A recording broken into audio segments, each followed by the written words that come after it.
আমার বাড়িতে ইয়ার আগে একবার বন্যা হয়েছিল, তখন আমার এখানে একটা ঘর আছিল। ওই বন্যাতে ঘরটা পড়ে গেল। আইসি দিন পঞ্চায়েতও কিছু করছে না। যেমন এখানে জল, এই রাস্তার মধ্যে একটা রুগীরে যে রাস্তা নেমু, সেও কোনো রাস্তা নাই জলের লাগিয়া। যেমন এইটাই আমার বাড়ি, কিভাবে বাস করতে আছি এই দেখেন আপনারা, এইভাবে মানুষ বাস করে। আমি তো এই পঞ্চায়েতের একজন লোক। আপনি কারোরে কি তার বিষয় জানাচ্ছেন? পঞ্চায়েত জানাইছি, পান্তে কি কইছে আপনাদেরকে? দেখবো, এই তো দেখতে আছে। তা মানে কোনো হেরা কি আইছে না এখানে? আইয়ে ঘুরে জায়গা, তারা মানে আমরা স্বর্গবাসী হই, তারা খুশি।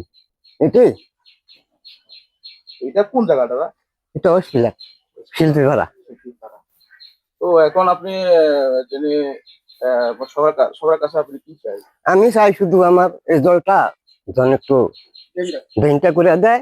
আমরা এইখানে যেগুলো আছি সবার একটা সুবিধা হইব। কত পরিবার এখানে? এখানে 8 থেকে 10 পরিবারের মতন আছে। তাহলে আমরা কিছু লোক এদিক দিয়ে আসা যাওয়া করি, কখন আসা যাওয়াটা তো করতে পারি না। একটা রুগী যে নেমু, কিভাবে নেমু? একটা বাইসাইকেল ঘর থেকে বার করতে পারি না, নিজে তো বাড়াইতে পারি না, কারে কি করবো? সবাই তো দেখতে আছে, কাজ করি খাই না।